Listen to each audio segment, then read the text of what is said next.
Halo semuanya, perkenalkan nama saya Anita dengan NIM 0323242883. Di sini saya akan mewawancarai salah satu narasumber, yaitu dia seorang guru bahasa Inggris. Siapa itu orangnya? Penasaran kan? Jangan lupa nonton.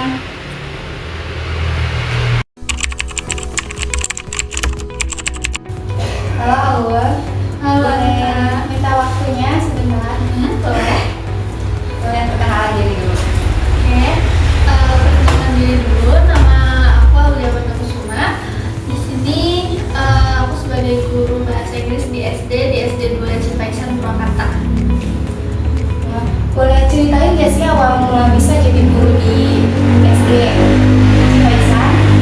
Awal mulanya karena ditawarin sama keluarga. Terus ternyata emang ada lowongan juga. Jadi waktu itu ya udah ngisi kekosongan juga waktu libur. Jadi ya udah jadi guru bahasa Inggris. Yang kedua, apa yang membuat Aul tertarik menjadi guru bahasa Inggris di SD? Karena kan memang dari dulu udah suka belajar bahasa Inggris, juga udah kayak muncul rasa kepengen gitu buat ngajarin anak-anak juga tentang bahasa Inggris. Ada keinginan gitu ya? Iya. Selanjutnya itu bagaimana biar pembelajaran itu berlangsung bisa menjadi kan ada juga ya yang apa sih, ada guru yang bahasa Inggris tuh bikin siswanya itu bad mood atau bikin bosen. Iya. Kalau dari segi pembelajaran sendiri kan bahasa Inggris itu bahasa luar ya, bahasa luar negeri. Jadi memang pembelajarannya juga semakin luas. Jadi kitanya juga jadi lebih kreatif gitu untuk mengajarkan anak-anak. Gitu. Ada nggak sih metode pembelajaran apa yang sering Aul gunakan di kelas? Kalau di kelas sendiri kan anak SD ini cenderung masih anak-anak ya, jadi mereka masih gampang buat menghafal. Cuman kita juga nggak bisa pakai cara-cara yang kita ajarin ke orang dewasa. Jadi biasanya kalau ke anak kecil kita pakainya kayak dari nyanyi, dari main-main gitu. Nah jadi anak-anak tuh lebih paham, lebih masuk materinya kalau nyanyian biasanya.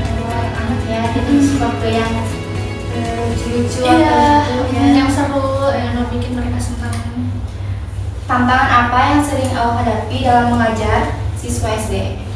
Kalau untuk siswa SD sendiri banyak ya tantangannya, apalagi kan belajar bahasa Inggris, mereka juga masih sulit buat menerima kata-kata dalam bahasa Inggris gitu. Jadi kadang mereka emang ada yang masih males buat belajar atau nggak mau buat menghafal. Biasanya butuh kesabaran yang Iya benar, kesabarannya memang benar harus tinggi ya kalau guru SD kan ngadepin anak-anak yang emang karakteristiknya masih labil ya. Hmm.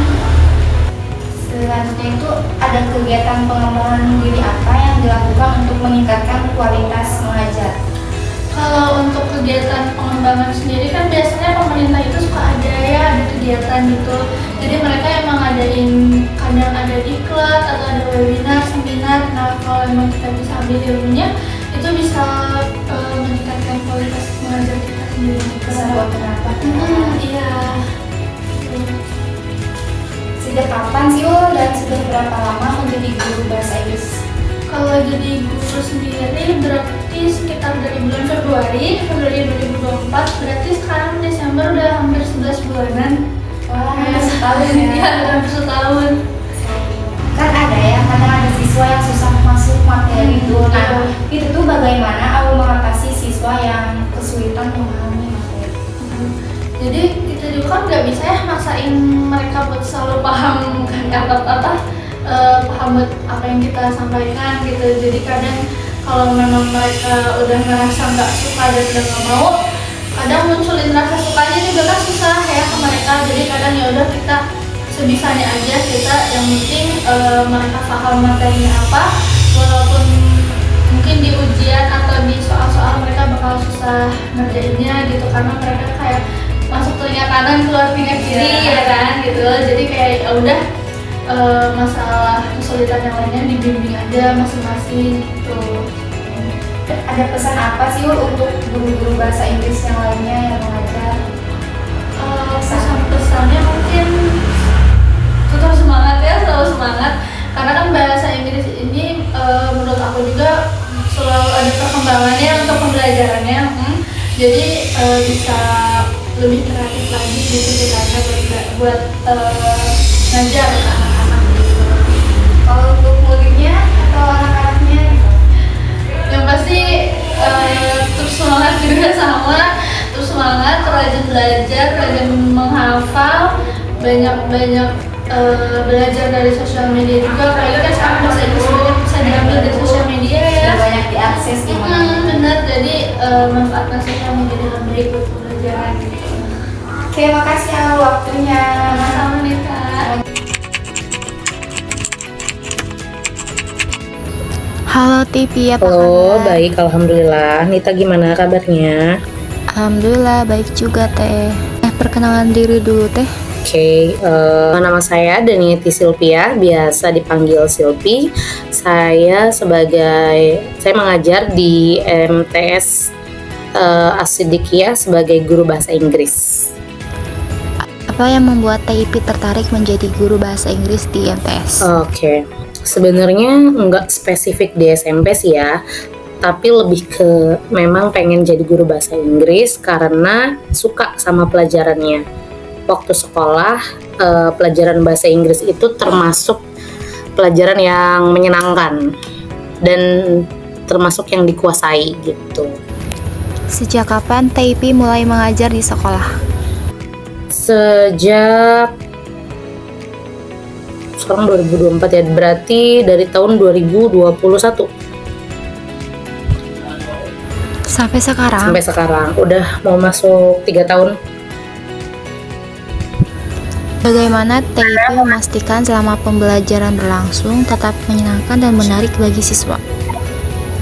Oke, kalau berbicara bagaimana cara berarti kan ini mempertahankan ketertarikan siswa ya selama pembelajaran bahasa Inggris. Ya harus dilihat dari mood siswanya sih. Kadang kan mood siswa itu kalau lagi bagus ya enak diajak belajarnya. Kadang juga kalau moodnya jelek karena sudah siang gitu, biasanya mood mereka jelek jadi bu males lah bu belajarnya bu gitu.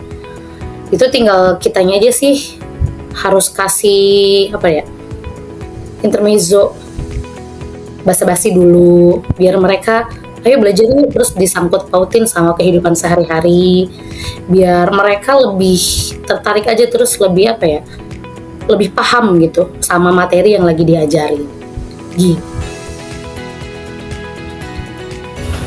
Baik Teh, selanjutnya siapa yang menginspirasi dan menjadi semangat Teteh untuk menjadi guru?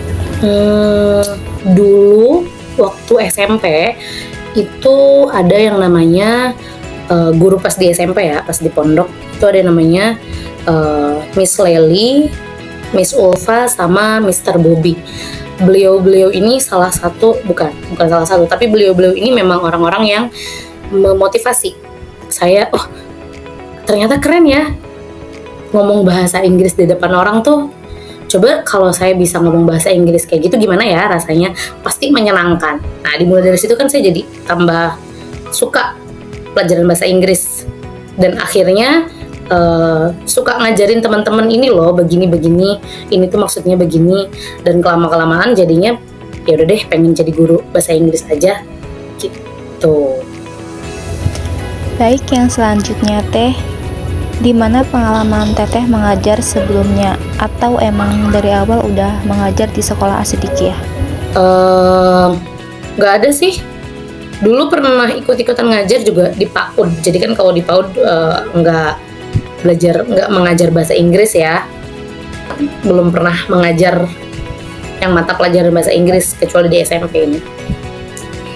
Berarti baru di sekolah ini aja ya Teh? Iya, betul.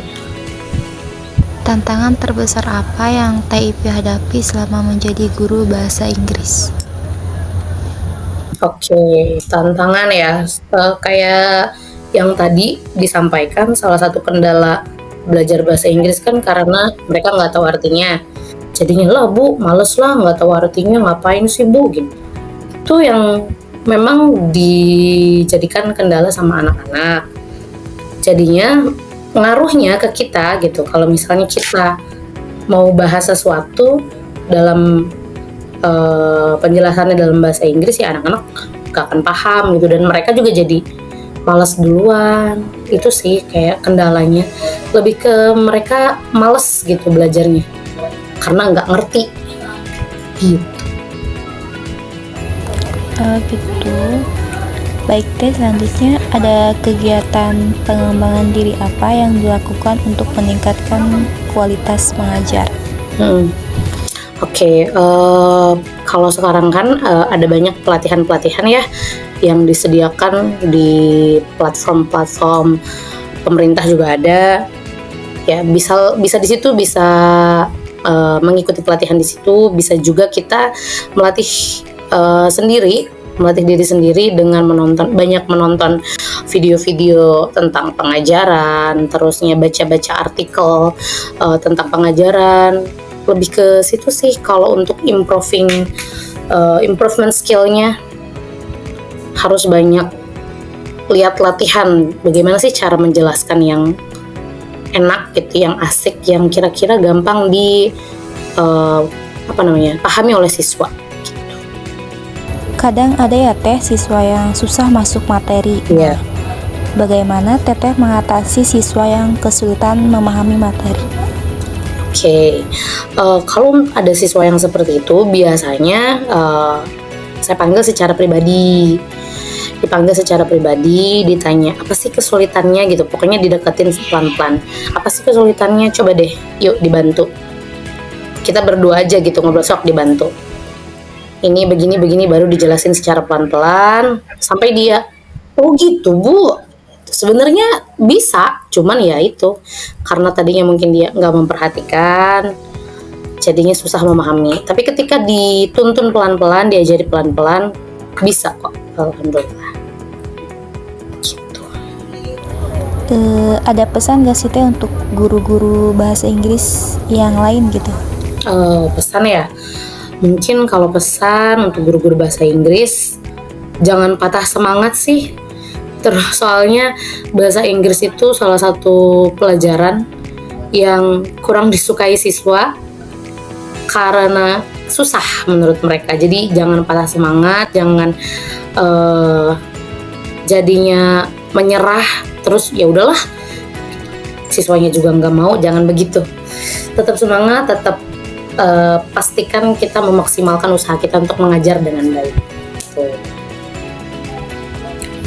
Kalau pesan untuk murid-muridnya Teh? Oke, kalau untuk murid-muridnya ya jangan takut sama bahasa Inggris sih. Bahasa Inggris nggak menyeramkan kok. Kalau kamu memang mau belajar serius, terus juga bisa berani bertanya kepada guru, nanti juga pasti sama guru akan dijelaskan sampai kamu paham gitu. Jadi kan karena kebanyakan siswa, Bu takut bahasa Inggris udah susah, Bu takut bahasa Inggris aku mah nggak ngerti artinya apa sih Bu, ngomong sama tulisan beda. Jadi mereka udah takut duluan. Jadi jangan takut sama bahasa Inggris gitu. Bahasa Inggris itu menyenangkan bagi yang mengerti. Bagi yang mengerti. Banyak yang mereka bilang, Bu, aku tuh suka bahasa Inggris, tapi nggak paham artinya. Nggak apa-apa, suka aja dulu. Dimulai dari suka kan nanti kayak sedikit demi sedikit kamu agak paham. Nggak apa-apa, nggak langsung pintar bahasa Inggris. Yang penting kamu menikmati selama proses pembelajarannya gitu. Oke, Tepi selesai. Terima kasih buat waktunya. Oke, sama-sama. Sama-sama Nita. Oke. Pak Yo, Tepi. dadah. Video wawancara ini untuk memenuhi tugas UTS dengan dosen pengampu Pak Dery Fitriadi, SIKOM MIKOM. Terima kasih.